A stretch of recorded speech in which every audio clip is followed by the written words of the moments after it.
Daniel Neihoff. Right. Most of that was actually true. So that was, I don't know how you guessed it, but. Well, my name's Daniel Neihoff, and I've got it on my guitar just in case I forget it. I plan on drinking a lot of bourbon tonight. Y'all give it up one more time for Grace Morrison, because she's just awesome. Like, she's one of my favorite people. I'm so excited to be here. I'm so excited to get to share some songs with you guys. And I'm going to start off with one called Appalachian Cry. And I'm not an angry person, but this is by far my angriest song. But that's how I get it out. So that's why I won't punch anybody this weekend, so don't worry. So.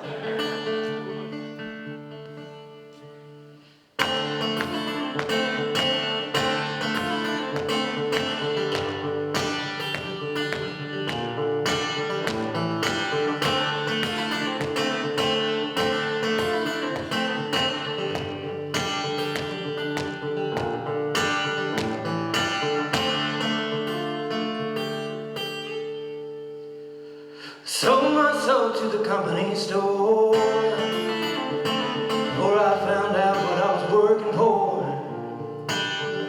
'Cause what they paid me wasn't worth a dime. Just staying alive feels like hard time.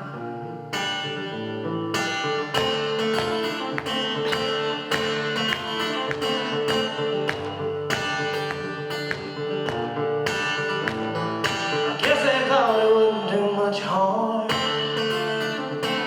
if a few mountain folks lost their farms.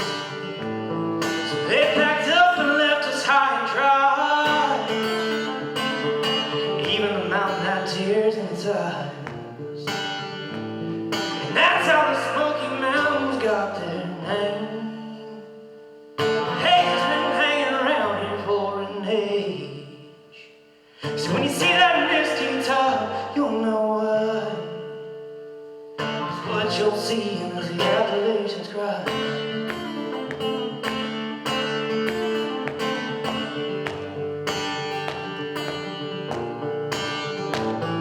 They turned our mountain into mud, with tears and sweat and miners' blood. Worked that mountain till it died. Poisoned our land with all their lies. When they found a cheaper way, they blew that mountain top away. Smoke rose up from the pipes. To this day that smoke still lasts. And that's how the Smoky Mountains got their name. Haze has been hanging around here for an age. So when you see that misty top, you'll know why.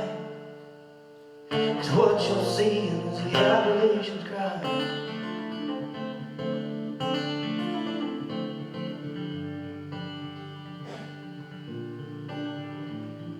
Our union finally made a plan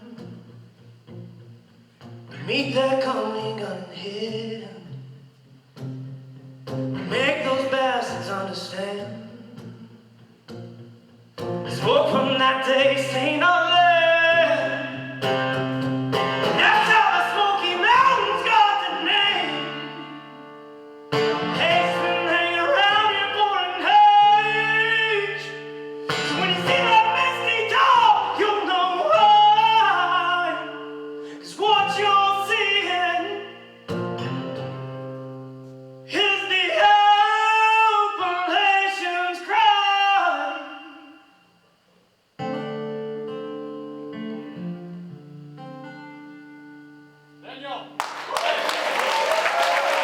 Thank you.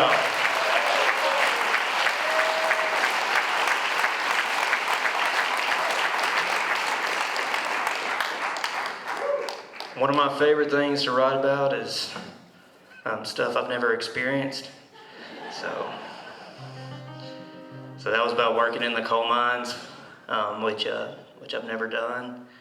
And the song is about fighting in the Civil War, which I know I look about the right age, but never done that either. So.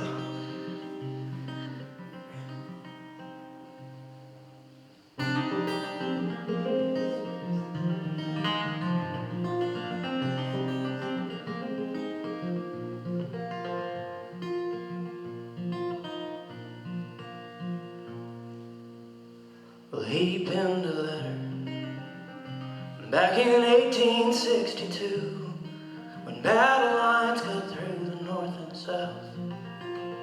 It said, "Dear mother, I'm dreaming of the day that I get to make my way back to that house. You know I miss you, and I miss Father too, but there's somebody else I can't leave out. So if you talk to brother, tell him that I love him, although I think he chose the wrong side. But I won't hold that against him. I hope God is with him, and I pray we both make it home alive."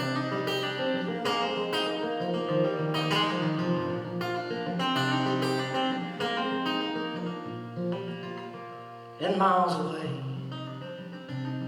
there was another soldier like him, but in a different color uniform.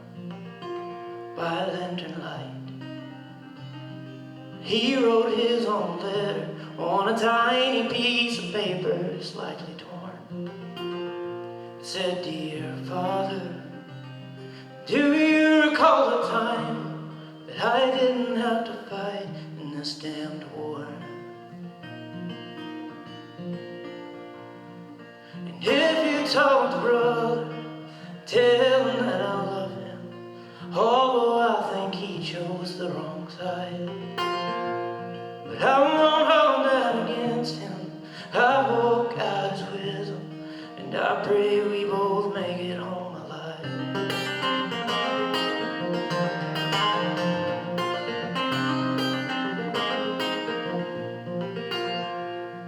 And it don't matter who they're fighting for, they're just praying that they both survive this war. If they can make it home, there won't be battle lines. They'll greet each other, arms open wide. And that's why they write. If you talk to brother, tell him that I love him, although I think he chose the wrong side. But I won't hold that against him. I hope God is with him, and I pray we both make it home alive. They're both praying that they make it home alive.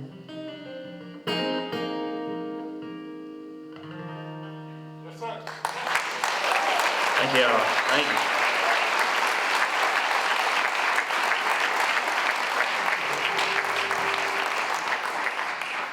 So after those first two songs, you probably think I'm an angry, miserable bastard, and you'd be right for the most part. But I liked a lot of people and try to convince them I'm a good person. But I had no idea I was just torn on this third song, and so I called my wife right before I got up here because I was trying to figure out. I was trying to choose between two songs, and this song still, it feels a little fresh sometimes because I live in Western Kentucky, and some of y'all may have seen Mayfield, Kentucky on the news cycle, whenever tornadoes hit.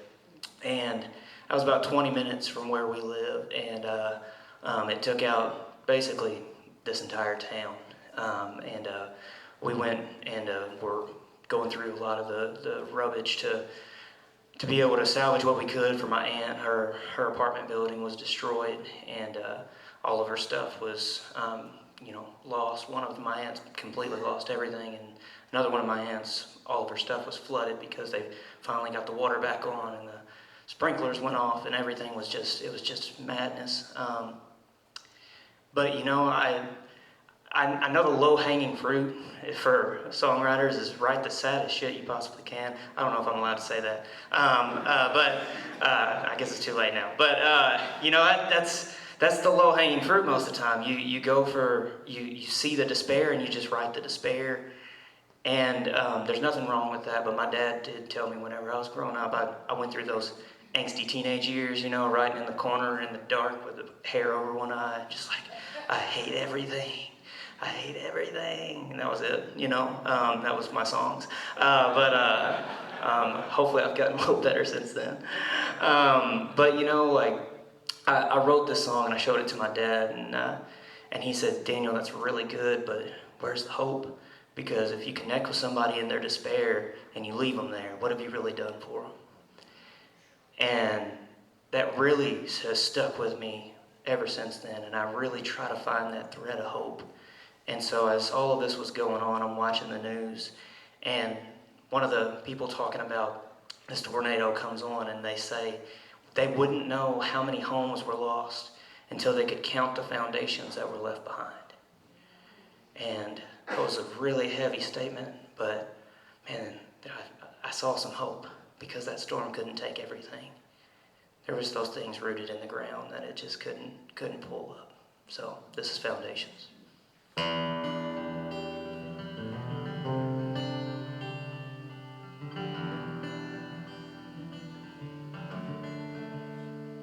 In the war against the wind, there are no winners.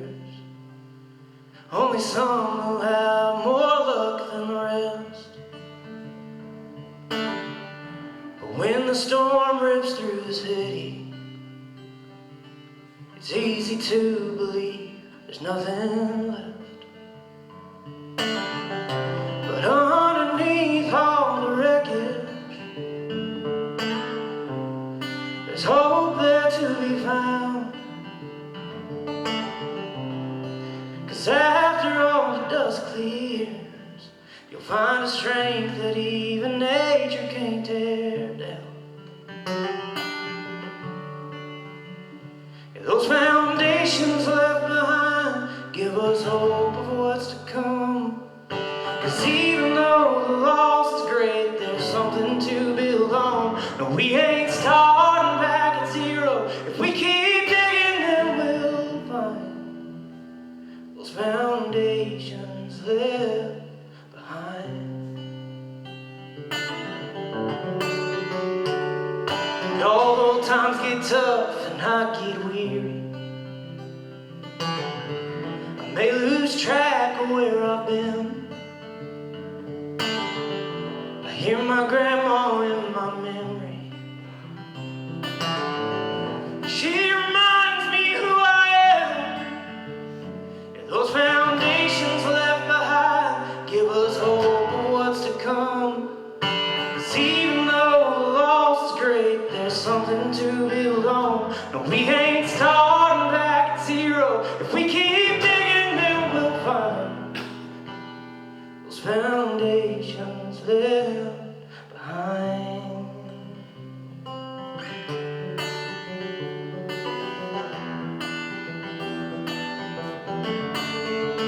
We're built on generations past. The stones and timbers never last. We stand on family, friends, and faith.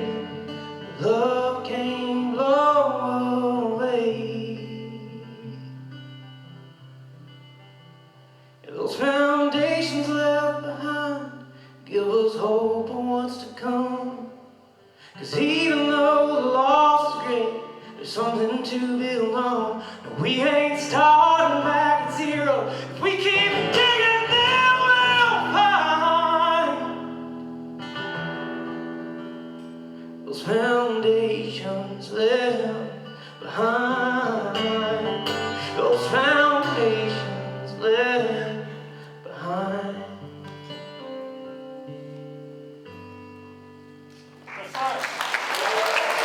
Thank y'all so much. Thank you.